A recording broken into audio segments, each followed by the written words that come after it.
Welcome to Chapter 13, the penultimate chapter of the Let's Play for In Memoriam, or Missing Since January. We left off in the Ignis section of the game on the TEUCHMOS puzzle, which presented a little QuickTime VR and asking for a street address associated with the building presented.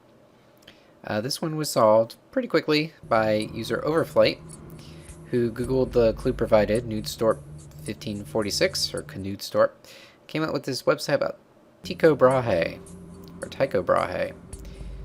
and came up with this picture that looks disturbingly familiar, and an address, number 1 Novi Siet Street in Prague.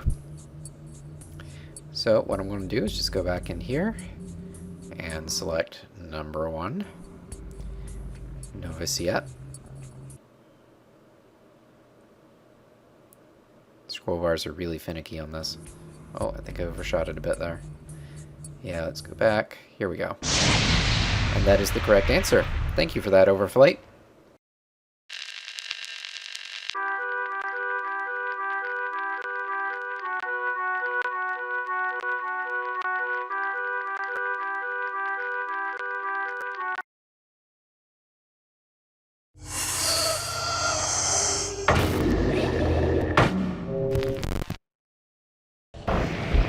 Phoenix has spent a lot of time now, like 3 or 4 puzzles, discussing the death of Minerva as he turns this victim in Prague. So clearly this one was very important to him. So we have one more puzzle in this section of Ignis called CHNOUMOS. Now this is a research puzzle, but I'll be taking it.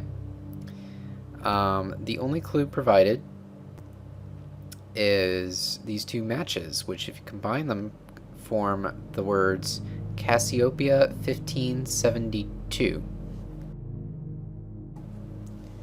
So what happens is if we go to Google and run a search for that, Cassiopeia 1572, one of the search results is this website, and of course it's related to Tycho Brahe, and helpfully provides this diagram or sketch that matches up with the little grooves in the background. So what we have to do is move the marbles into the grooves to match the stars, and if I smash the marbles into the wall there, it shows what letter they're associated with. I think E went here.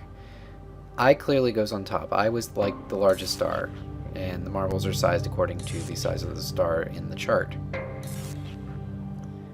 So I'm just feeling out what letters go where here. F goes down there. That's A, so it goes all the way down here on the lower right.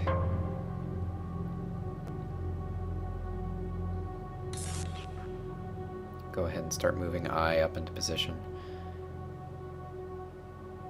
And, oh, that one I already had in place. There we go.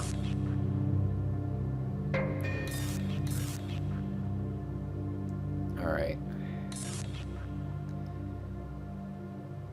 Wait a minute, I think I got E and B backwards there. The image is low res enough that they kind of look the same, so we're going to put B here, and E should go down here on the lower left.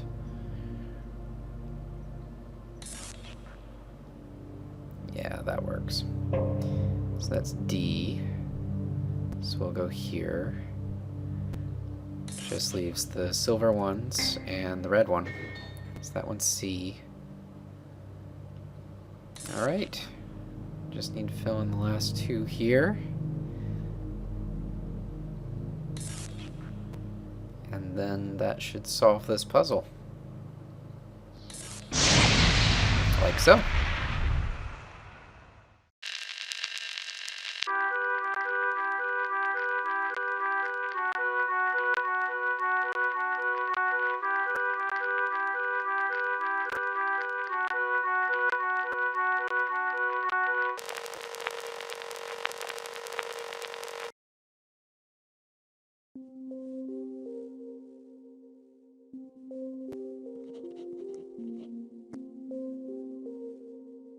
Naga. The translation of the coded message didn't give us any new leads. Naga. What could these 5 letters mean? We didn't find anything that could be tied into the Phoenix's ritual. There is nothing this morning. Karen was convinced that we only had part of the message. What I think that is in this city. But where? 2 days later, the police informed us that the body of a young woman had just been found at Banatkid Castle, not too far from Prague. We later learned that this was where Tycho Brahe had set up his observatory.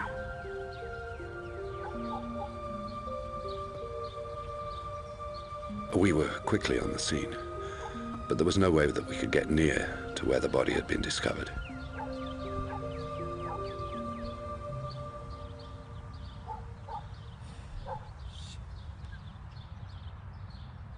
Karen, come. From the other side. While scouring the surrounding area, we stumbled across a clue that was to play a decisive role in our investigation. The same strange and macabre signs had been made in the snow, giving us the second part of the message.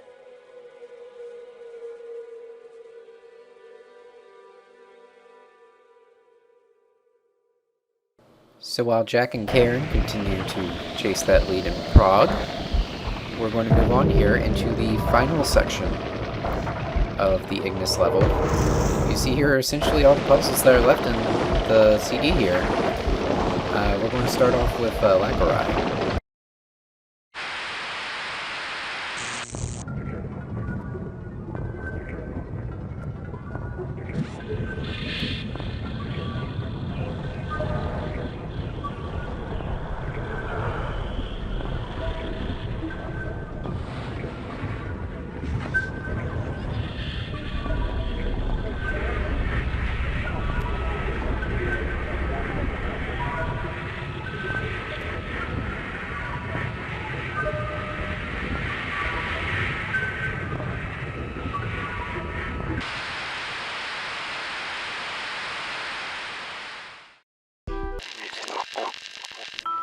So the Phoenix is continuing to trail Jack and Karen very closely, even following them through the streets, because they don't know what he looks like. He could look like anyone. So it's a very dangerous situation for them right now, and we're clearly coming right down into the head of this. So let's see what puzzle we have here next. And we have another arcade game ripoff. You can kind of guess from the layout here what it's representing, but this is a Pac-Man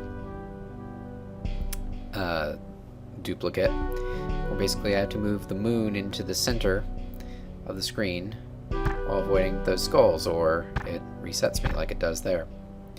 And the AI behind the little skulls isn't terribly great. It's not even as well refined as Pac-Man, and oh, yeah, I might be screwed here. What is the equivalent of the pellets in this game are the little yellow bullseye symbols here. It resets the skulls to their starting positions if you move over them while they're green. This one's got me, I think. Yep. Gotta wait for an opening. There we go. Yeah, they're just going to chase me through.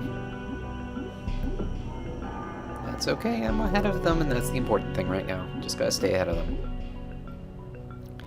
So now there's only one between me and the goal here.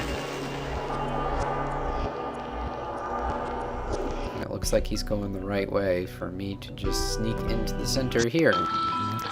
That's the first part of it. Second part of it is it's looking for a coat of arms to solve the puzzle. And it presents these slides, which if I layer them together, the N there is offset, but we can assume it goes between the E and the I. It says Mochinigo, or Mochinigo? Now this would be an investigative puzzle. The problem is this is one of the few sites that if you try to Google it will not come up in the search results. You'll get a bunch of other stuff.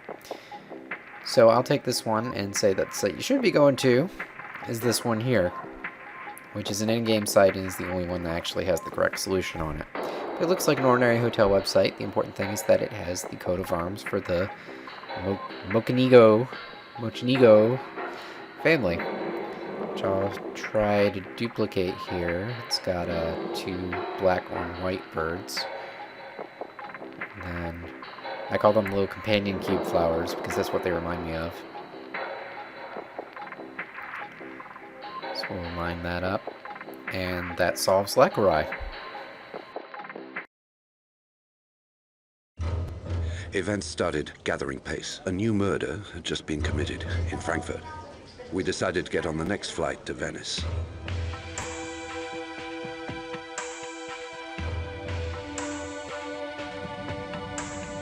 For the first time in our investigation, enabled us to draw a definite link between the Volker murder and those committed by the Phoenix. In 1975, Manus Domini took Volker out of the picture to stop him going public with the cursed Book of... Several years later, the Phoenix discovered my article on the Volker case and decided to avenge his death by identifying with Giordano Bruno.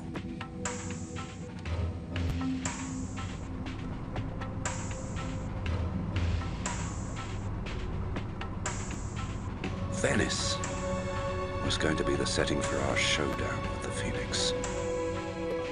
More than ever, we were forced to take action because we had an advantage over the police.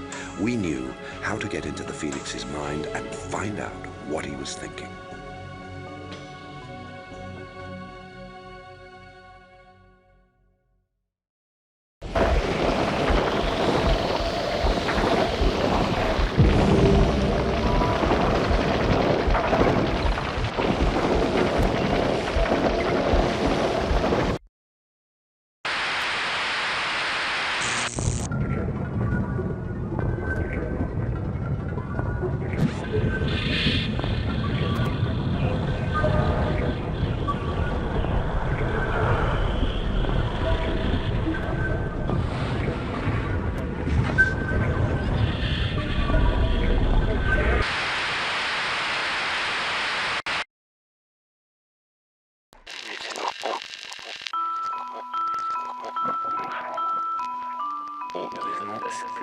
So things are getting pretty tense here.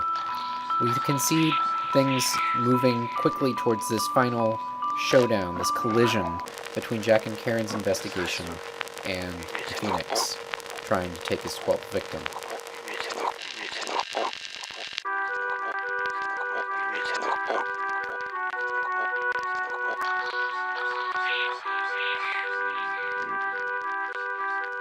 But now everything's coming full circle. We're circling all the way back to the Volker investigation and his killing in the 1970s. What was the book that was in his possession that was so dangerous? What was he trying to get a hold of that Manus Domini didn't want to come out?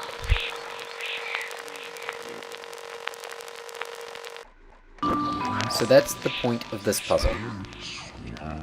It's looking for us to come up with who discovered the sacred book. And the only clue that the Phoenix is providing is that Minerva's message will lead us to it. We have no other emails, no other hints to go on. Now, Minerva's message was the one that was written in blood. We already know the first half of it. It was Naga, N-A-G-H-A. Jack and Karen appeared to have determined the rest of it. But we need now to determine the rest of it. So this is the final investigative puzzle of the game. It is the hardest, but you guys have proven very good at solving hard puzzles very quickly, so I'm going to leave this one up to you. What we need is the name of the man who discovered the sacred book.